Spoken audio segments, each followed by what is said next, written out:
Assalamualaikum warahmatullahi wabarakatuh.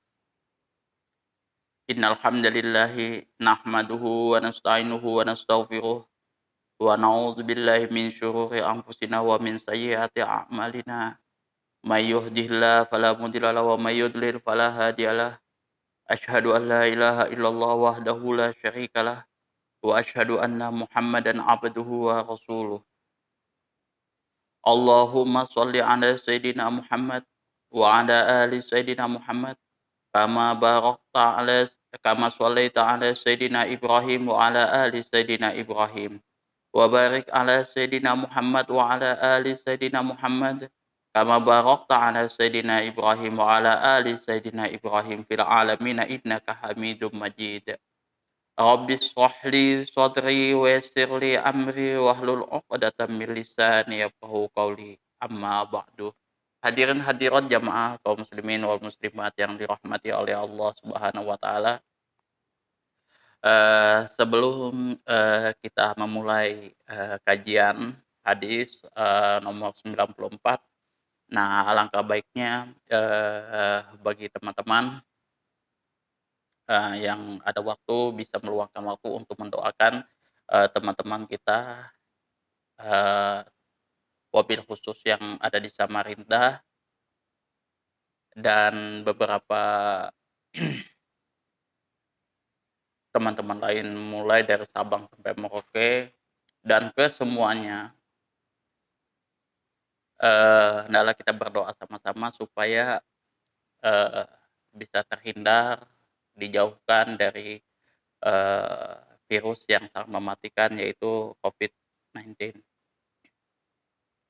Semoga, teman-teman yang terkena, yang terdampak dari virus tersebut, eee, bisa, tabah sabar dalam menghadapi segala ujian, bisa lebih tenang, seperti itu ya, dalam ya menghadapi kekacauan seperti inilah. Dan kita sama-sama untuk saling ingat mengingatkan untuk ya tetap sabar, tawakal, dan terus ingat kepada Allah Subhanahu wa taala. Karena ujian ini ya semuanya sudah merata di semua negara. Tidak ada negara manapun yang, eee, bisa 100% akurat di dalam menangani, virus ini. Bagi teman-teman yang mempunyai keluarga ataupun teman-teman yang terdampak sendiri untuk, bersabar ya,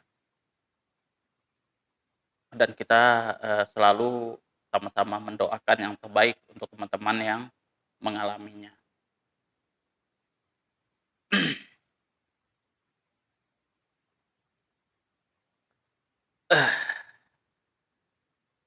Karena jujur aja kalau hal-hal seperti ini ya kita tidak bisa berbuat banyak, hanya berikhtiar dan tawakal. Itu jangan sampai kita, menyerah lantas kita pasrah, seperti itu. Yang pertama sekali adalah faiza azamta fatawakkal 'ala Allah. Itu azam dulu, ikhtiar dulu, berobat dan lain sebagainya, baru semuanya kita kembalikan kepada Allah Subhanahu wa taala. Tetap, ikuti protokol kesehatan, apa yang diperintahkan, yang dianjurkan oleh pemerintah, ya kita harus ikuti. Atiullah wa atiur rasul wa ulil amri minkum.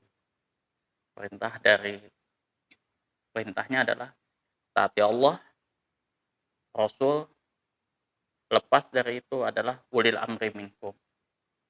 Ulil amri di sini pemerintah, dinas Kementerian Kesehatan dan lain sebagainya kita harus ikuti. Apa kata mereka kita harus ikuti. Kemudian, kita akan membahas tentang hadis, nomor 94 bab toharoh yang Mana hadis ini dari sahabat Rasulullah Jabir radhiyallahu an.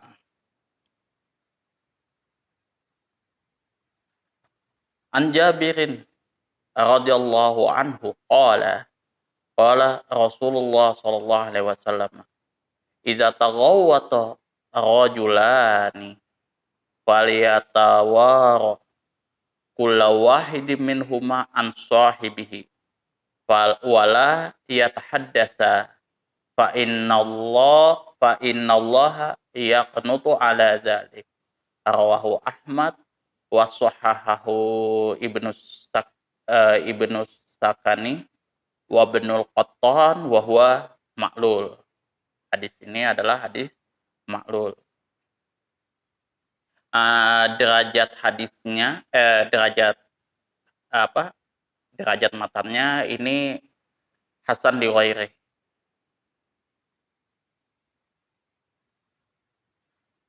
Wa an Jabir radhiyallahu anhu, dari Jabir radhiyallahu anhu, semoga Allah meridhoinya, qala, telah berkata, qala Rasulullah sallallahu alaihi wasallam, telah bersabda Rasulullah sallallahu alaihi wasallam, iza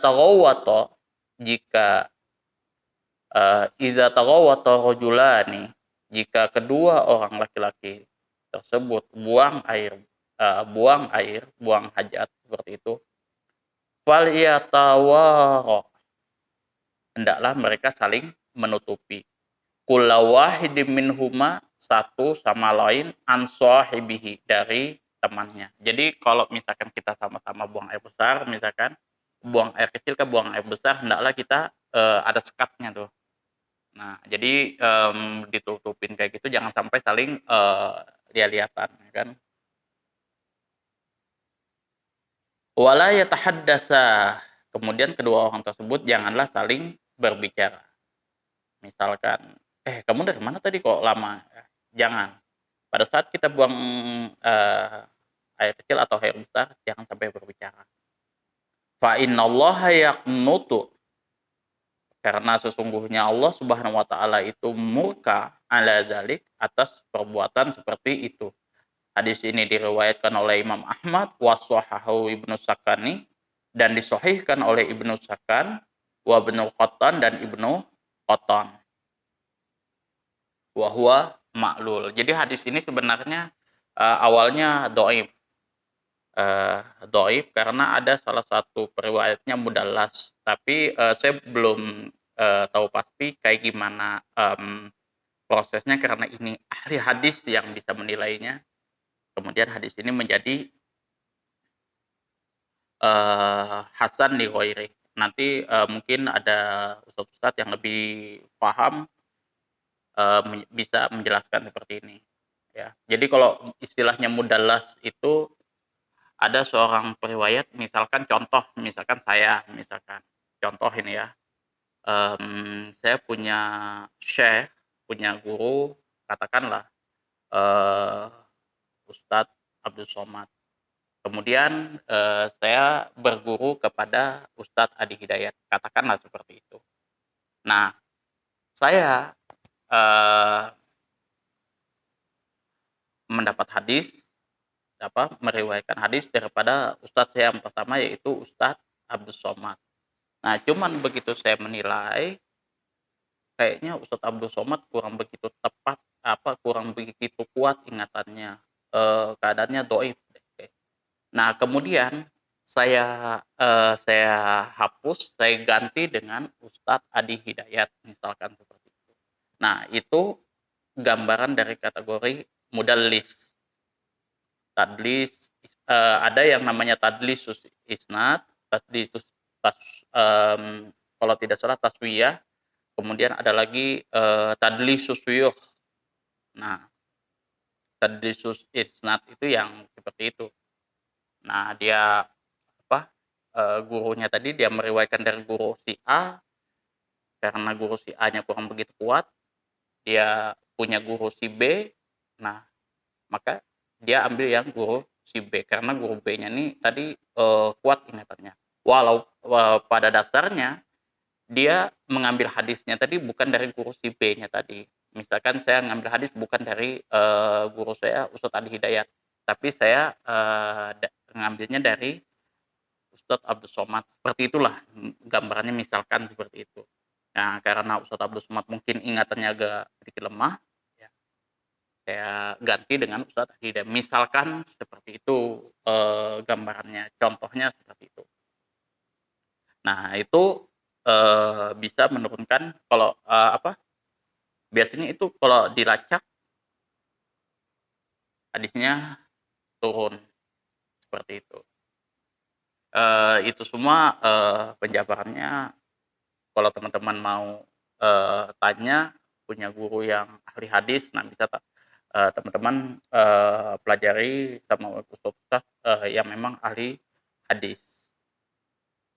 Nah, seperti itu. Kalau saya jujur saja, bukan bidangnya di situ. Jadi kalau misalkan, ada teman-teman yang memang, kuat dengan pakar dengan ahli hadis, memang kepakarannya di situ, silahkan, betulkan kalau memang, saya salah, seperti itu.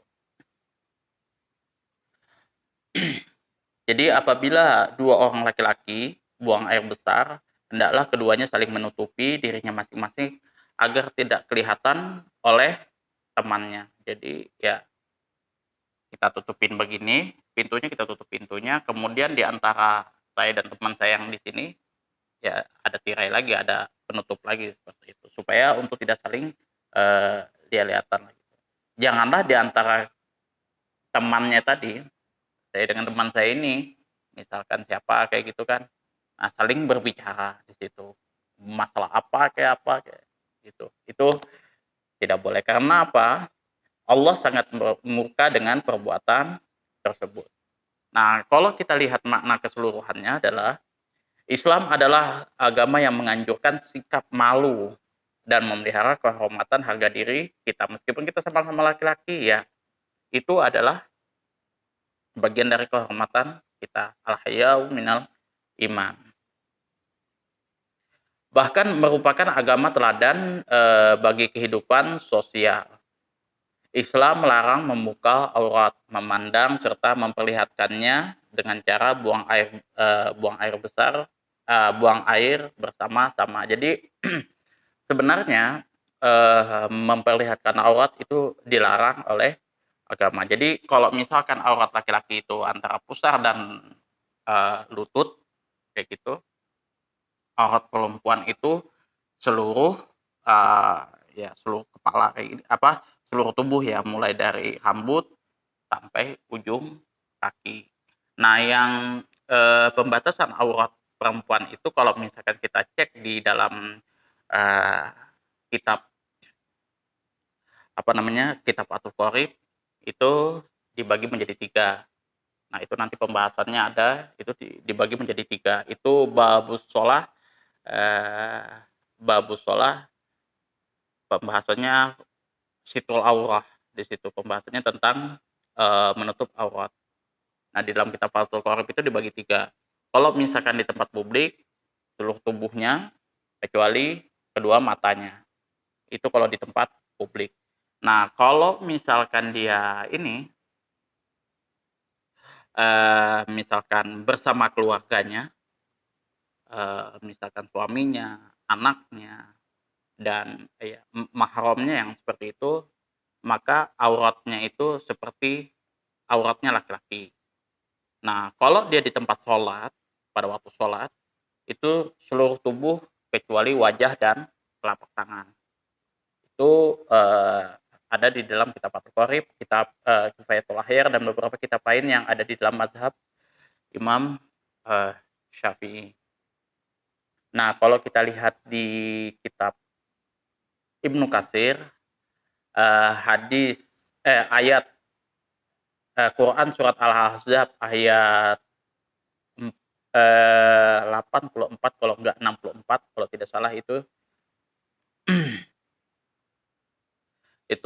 kalau kita memakai jilbab, nah memakai jilbab itu seluruh seluruh tubuh kita nih tertutupi kayak gitu, kecuali nah, mmm, mata kiri kita yang boleh kebuka, selebihnya semua ditutupin, kayak gitu. Makanya, kayak di Arab Saudi semuanya tertutup, kayak gitu.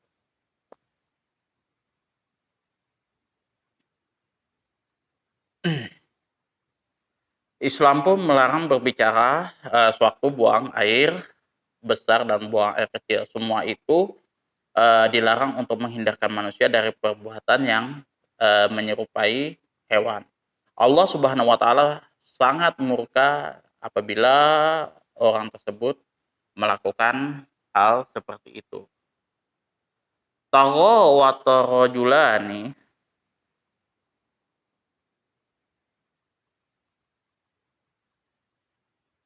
idza taghawatar rajulani, di situ ada taghawatar rajulani, 2 orang laki-laki yang menunaikan hajatnya bersama-sama.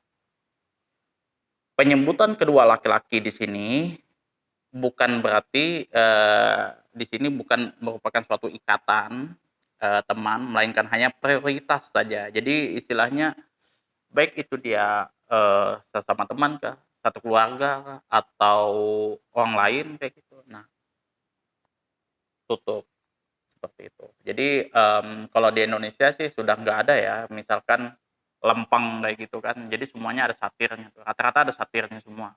Jadi, memang betul privasi untuk kita, untuk satu orang, kayak gitu.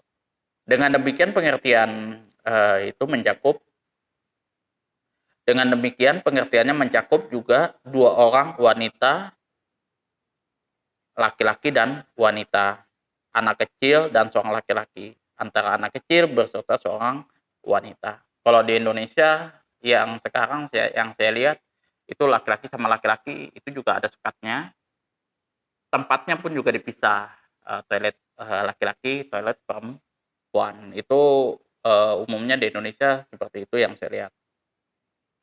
Ini untuk yang di tempat publik, yang di tempat umum. Fal iyatawara, hendaklah keduanya saling menutupi. Apatah lagi kalau misalkan antara laki-laki dan perempuan misalkan tidak saling menutupi, wah itu bahaya, ya kan. Ini laki-laki sama laki-laki pun harus saling menutupi. Hendaklah keduanya saling menutupi. Yatahaddasa, keduanya saling berbincang-bincang, ngobrol sambil, buang air besar. Yamkutu di sini konteksnya adalah yamkutu di sini artinya sangat murka. Jadi Allah memang betul-betul sangat murka terhadap hal tersebut. Wa huwa ma'lul. Imam, Abu Daud mengatakan bahwa tidak ada yang menyandarkan riwayat ini selain daripada Ikrimah Ibnu Ammar Al-Ajali. Imam Muslim telah menjadikan hadis ini sebagai hujjah beliau di dalam kitab sahihnya. Jadi kalau misalkan saya sudah cek kemarin, di kitab sahih Imam Muslim, itu ada ya, di dalam kitabnya, nanti teman-teman bisa cek aja di dalam kitab sahih Muslim. Nah itu, hadis ini dimaksud di dalam kitab sahih Muslim dan, dijadikan sebagai hujjah beliau di dalam kitab sahihnya. Sedangkan sebagian hufaz ada yang menilai hadis ini dhaif yang diriwayatkan oleh Yahya Ibnu Katsir. Nah, Yahya Ibnu Katsir ini menurut, saya lupa itu, pendapat siapa, beliau ini adalah mudallisul hadis. Jadi, beliau ini yang apa,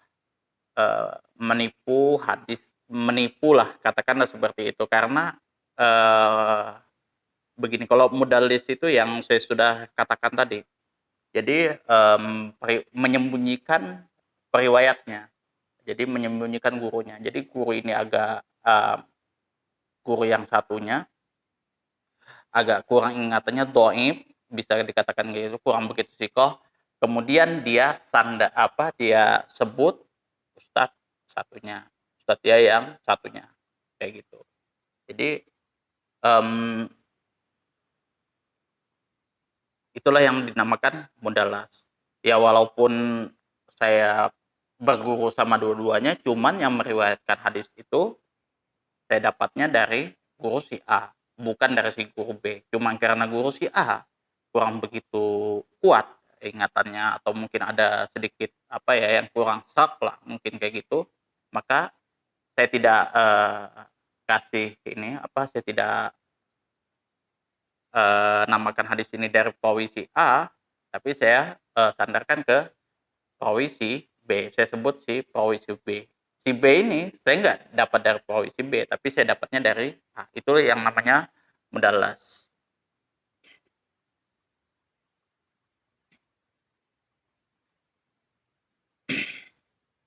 Itu, Yahya Ibnu Katsir itu disebut seperti itu kalau, ini. Nanti, teman-teman bisa koreksi kalau misalkan, saya salah. Tetapi Imam Muslim telah mengetengahkan hadisnya yang diriwayatkan dari Yahya Ibnu Katsir. Fikih hadisnya adalah yang pertama wajib menutup aurat. Jadi, saya sudah sebutkan tadi ya, kalau misalkan kita di tempat umum, kalau laki-laki, pusar sampai, eee, sampai lutut kayak gitu ya. Nah, kalau misalkan perempuan itu seluruh tubuh. Nah, seluruh tubuh kecuali kedua matanya. Itu kalau di tempat publik. Nah, kalau misalkan,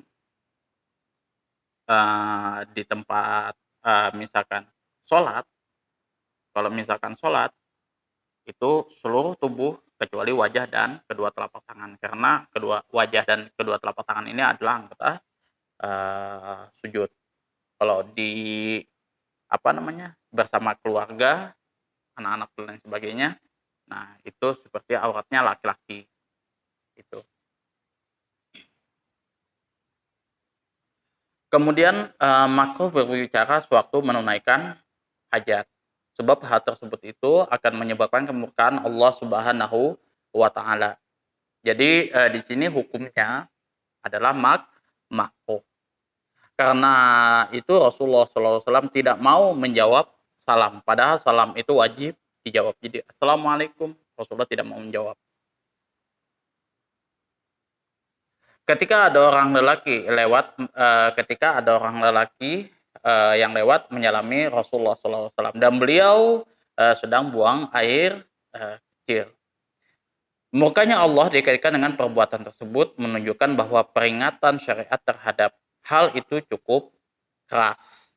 Jadi walaupun dia makruh tapi, menunjukkan peringatan syariat tersebut cukup keras. Jadi, alangkah baiknya perbuatan ini tidak kita lakukan. Ibnu Sakan di sini, orang-orang yang mengetengahkan hadisnya di sini adalah yang pertama adalah Ibnu Sakan. Orang yang hafiz lagi al-hujjah. Nama julukannya itu Abu Ali. Sedangkan nama asli beliau adalah Said Ibnu Sakan al-Baghdadi. Bermukim di Mesir, dilahirkan pada tahun 294 Hijriah. Beliau menekuni bidang hadis, menghimpun, menulisnya hingga namanya menjadi terkenal. Dan banyak imam ahli hadis mengambil riwayat daripada, beliau, yaitu Ibnu Sakan, dan beliau wafat pada tahun, 353 Hijriah. Nah, ini salah satu biografi Ibnu Sakan. Jadi kalau misalkan, ustadz-ustadz ahli hadis pasti tahu, periwayatan siapa-siapa, biografi-biografi, perawi-perawinya kayak gitu.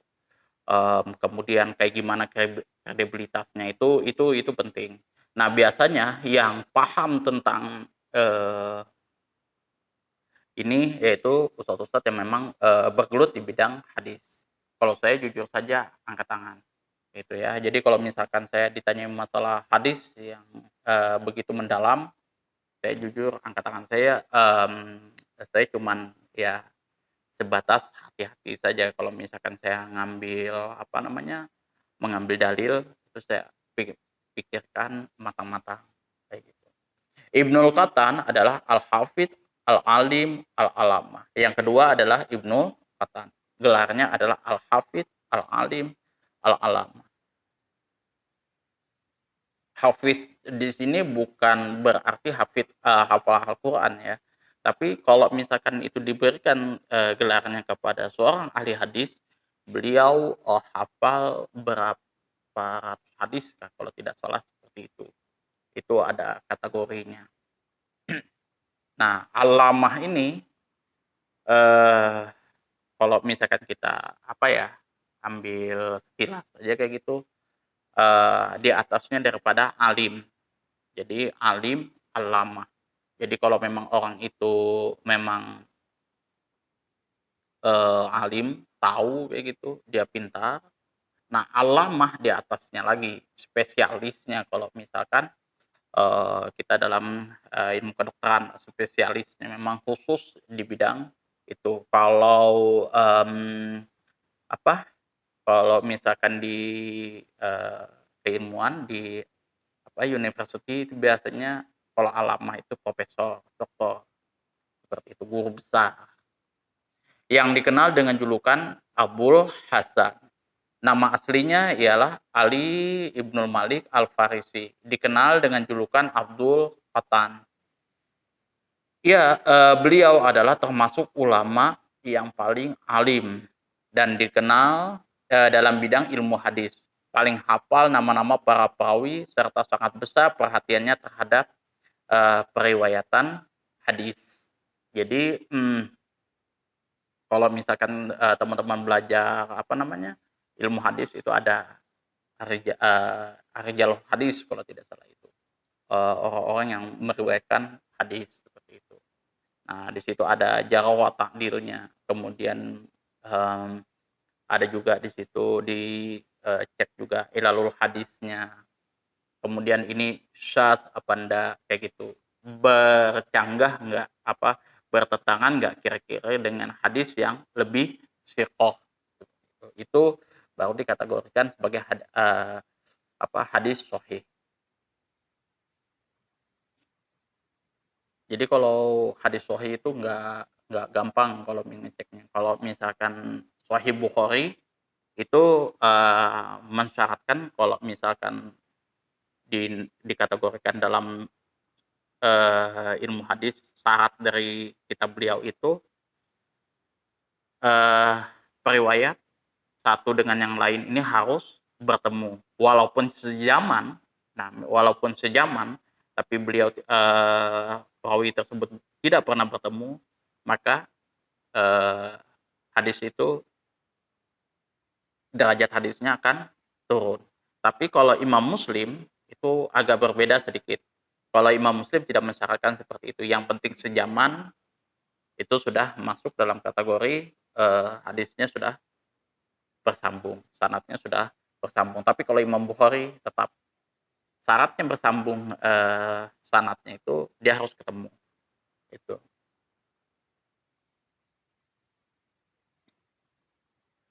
Nah, paling hafal dengan, nama-nama perawi serta paling besar perhatiannya terhadap, ilmu periwayatan. Ya, beliau ini wafat pada tahun 628 Hijriah.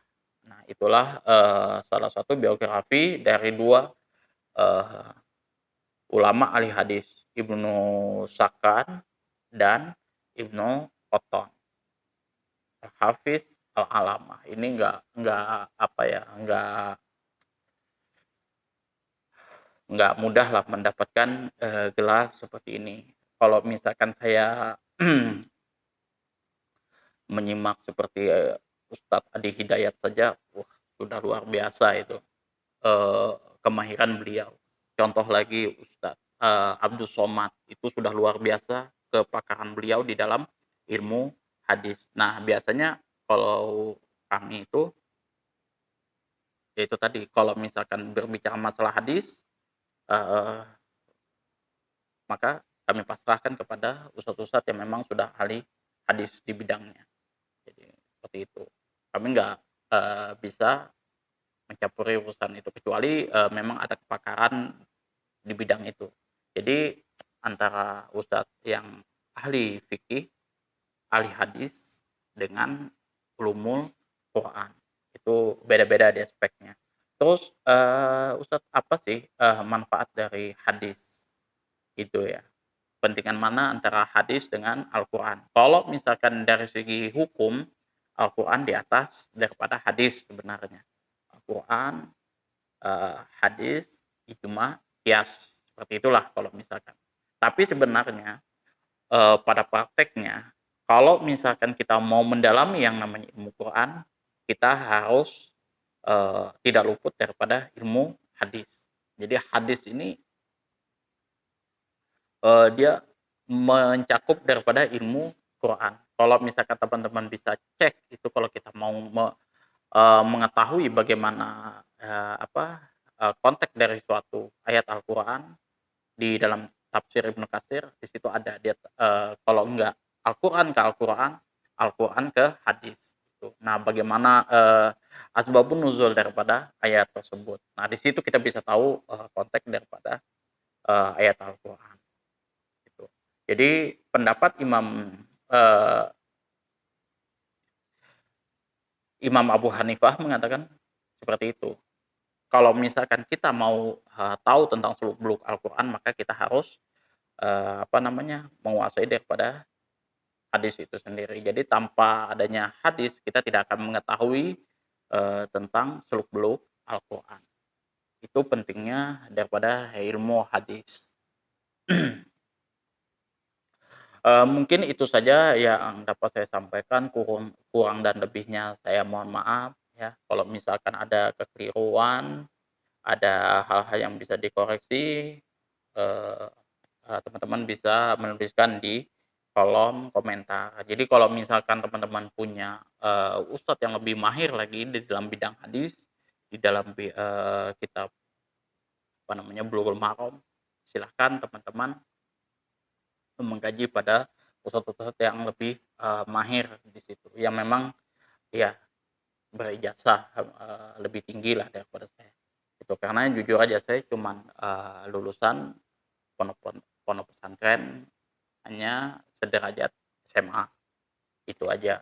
Kalau misalkan kelas Dr. Muhammad Azhri Zainul Abidin, Dr. Zaimi Ramli, yang saya sering lihat videonya di, Pro Media Tajrid, itu luar biasa sudah. Saya biasanya angkat tangan kalau ketemu sama beliau. Akhirul kalam, assalamualaikum warahmatullahi wabarakatuh.